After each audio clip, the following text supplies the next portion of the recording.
प्यारे बच्चों, आपका मेरे YouTube चैनल में स्वागत है। आज हम चैप्टर नंबर 3 जिसका नाम है अवयव, इंग्लिश में इसको मैट्रिसेस कहते हैं, उसको पढ़ेंगे। अवयव है क्या, इसका ज़रूरत कहाँ पड़ी, उसको समझने के लिए हम देखेंगे कि अवयव का इस्तेमाल रैखिक समीकरणों के निकायों को हल करने के लिए तथा उनके गुणांकों को प्रकट करने के लिए किया जाता है तथा इसका एक अन्य उपयोग कंप्यूटर में स्प्रेड प्रोग्रामों में भी किया जाता है। तो इन दो जगह अवयव का ज़्यादा इस्तेमाल होता है। अब हम अवयव की परिभाषा देख लेते हैं। अवयव संख्याओं या फलनों का एक आयताकार क्रम विन्यास है। इन संख्याओं या फलनों को अवयव के अवयव या प्रविष्टि कहते हैं। अवयव को अंग्रेजी वर्णमाला के बड़े अक्षरों से प्रदर्शित करते हैं। जैसे एग्जाम्पल देखते हैं, ये सिंबल हैं किसी अवयव को प्रदर्शित करने के लिए, तो इन सिंबल को अंग्रेजी वर्णमाला के कैपिटल अक्षर से ही लिखेंगे।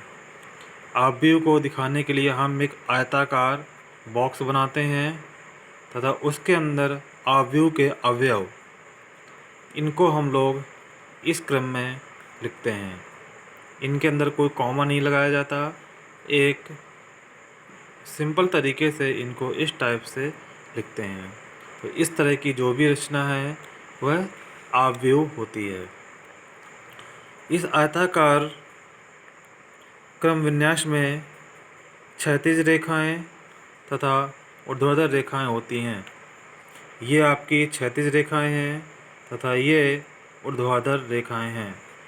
तो क्षैतिज रेखाएं अवयव की पंक्तियां तथा ऊर्ध्वाधर रेखाएं अवयव के स्तंभ कहलाते हैं। ये जानकारी बहुत इम्पोर्टेंट है क्योंकि इसी से अवयव में जो भी संक्रियाएं हैं उन्हें हम लोग करेंगे। अब अगली हेडिंग डालेंगे आप लोग, अवयव की कोटि, ऑर्डर ऑफ अ मैट्रिक्स। अवयव की कोटि ये जानना बहुत ज़रूरी है। तो अवयव की कोटि में यदि m पंक्तियों तथा n स्तंभों वाले किसी अवयव को m क्रॉस n, इसे हम लोग m क्रॉस n पढ़ेंगे। m क्रॉस n कोटि का अवयव या m क्रॉस n अवयव कहते हैं।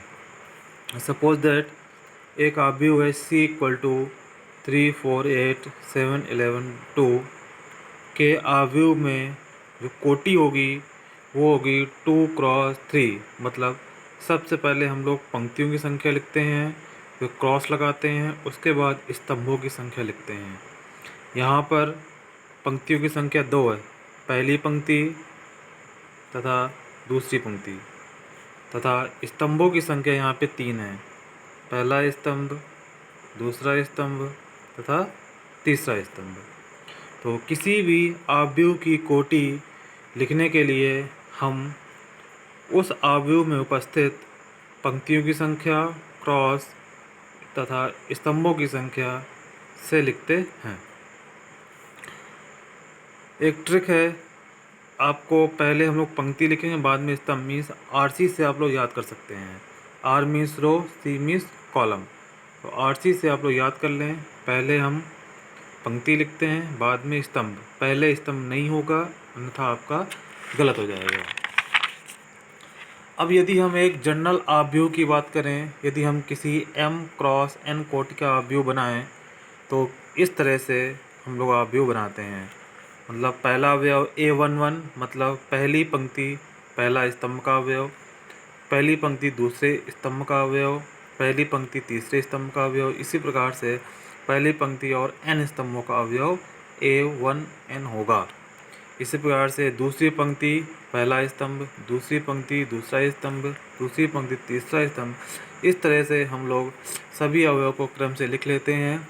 आप लोग भी इसी तरह का अवयव बना करके अच्छे से लिखेंगे। किसी भी अवयव की कोटि को हम यहाँ पे लिखते हैं।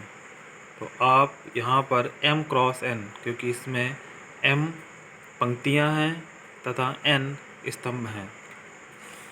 इस आव्यूह को शॉर्ट में इस तरह भी लिखते हैं हम लोग, aij के रूप में लिखते हैं, जहाँ पर i 1 to m है तथा j 1 to n है, और i और j नेचुरल नंबर से बिलोंग करते हैं। इसमें विशेष क्या है, किसी आव्यूह में अवयवों की संख्या ज्ञात करने के लिए उस आव्यूह की कोटि का गुणा कराकर ज्ञात किया जा सकता है। यदि हमें देखना है कि उस आव्यूह में कितने अवयव हैं, तो आप किसी भी आव्यूह की कोटि का आपस में गुणा करा दें तो वो हमें अवयवों की संख्या देगा। अब हम बात करते हैं आव्यूहों के प्रकार, टाइप्स ऑफ मैट्रिसेस।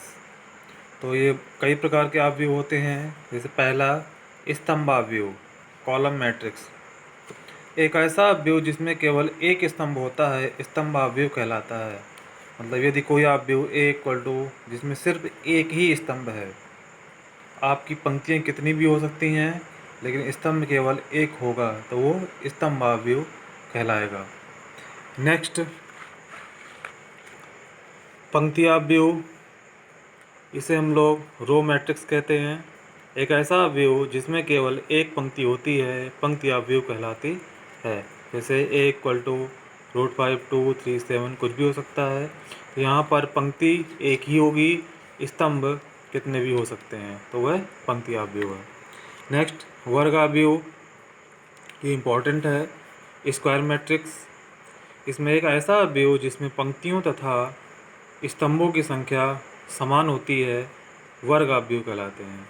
इसमें जितनी पंक्तियाँ होंगी उतने ही स्तंभ होंगे। यदि एक आव्यूह A है तो ये 2 क्रॉस 2 का है, मतलब 2 पंक्तियाँ 2 स्तंभ। अगला आव्यूह 3 क्रॉस 3 का है, मतलब 3 पंक्तियाँ 3 स्तंभ। तो यहाँ पर स्तंभों तथा पंक्तियों की संख्या समान होती है।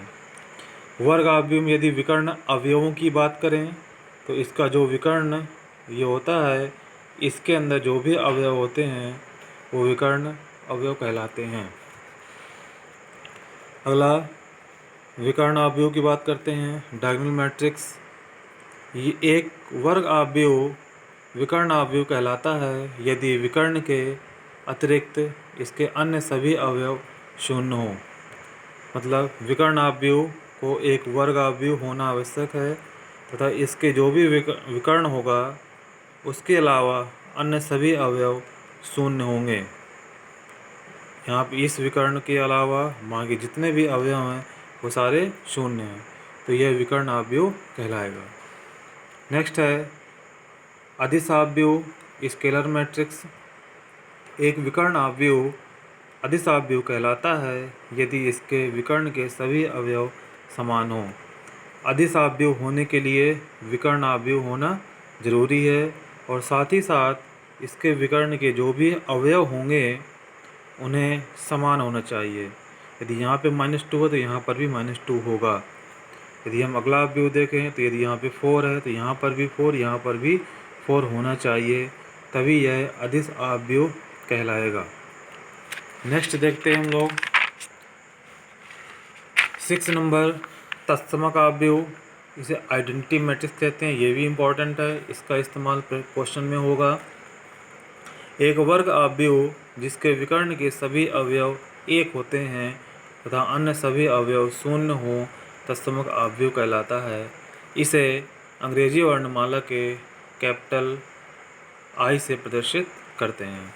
जैसे 2 क्रॉस 2 कोटि का आव्यूह है, तो इसके जो भी विकर्ण हैं इसके अवयव समान भी हैं और 1 1 भी हैं। यहाँ पर 1 1 ही होना चाहिए, यहाँ पे 2 2 3 3 नहीं हो सकता। यदि 3 क्रॉस 3 की बात करें तो इसका जो विकर्ण है वो 1 1 1 ही होगा। हम विकर्ण ऐसे ही लेते हैं, ऐसे विकर्ण आप लोग नहीं लेंगे। तो इसके विकर्ण के सभी अवयव 1 1 हैं तथा बाकी अवयव शून्य हैं, अतः यह तत्समक आव्यूह कहलाएगा। नेक्स्ट लास्ट है शून्य अवयव जीरो मैट्रिक्स। एक ऐसा अवयव जिसके सभी अवयव शून्य होते हैं शून्य अवयव कहलाता है। इसे रिक्त अवयव भी कहते हैं। इसे ओ से निरूपित करते हैं। तो शून्य अवयव में सभी अवयव शून्य शून्य होंगे, अतः यह शून्य अवयव कहलाएगा।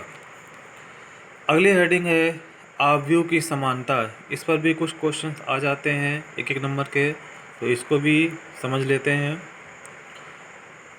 यदि दो अवयव ए तथा बी समान हैं तो उनमें दो नियम होंगे। पहला, वे समान कोटि के हों तथा ए का प्रत्येक अवयव बी के संगत अवयव के समान हो। यदि दो अवयव समान कोटि के होते हैं तथा उनके संगत अवयव भी बराबर हैं तो वो अवयव आपस में बराबर होंगे। इसका वाइस वर्सा भी सही है। मतलब यदि किसी अवयव की कोटि समान है तथा उसके संगत अवयव भी समान हैं तो वो अवयव आपस में समान होंगे। जैसे example a equal to 2, 5, 7, 1 and next अवयव b इक्वल टू 2, 5, 7, 1 है। इसकी कोटि 2 क्रॉस 2 है तथा इसकी भी कोटि 2 क्रॉस 2 है तथा इनके संगत अवयव यहाँ पर 2 है तो यहाँ पर भी 2 है, यहाँ 5 है तो यहाँ पर भी 5 है, यहाँ 7, यहाँ 7, यहाँ 1, यहाँ 1। तो जो अवयव जिस जगह पर है उसको वहीं पर ही होना चाहिए, तभी अवयव समान होंगे। अतः इसको a इक्वल टू बी भी लिखते हैं। तो आज की क्लास में यहीं तक रखते हैं हम लोग। आप लोग यहाँ तक के नोट्स बना लेंगे और यहाँ तक समझेंगे। आपको यदि कोई भी दिक्कत होती है तो आप मुझको पर्सनल नंबर पे कॉल करके या व्हाट्सएप पर मैसेज करके भी पूछ सकते हैं। धन्यवाद।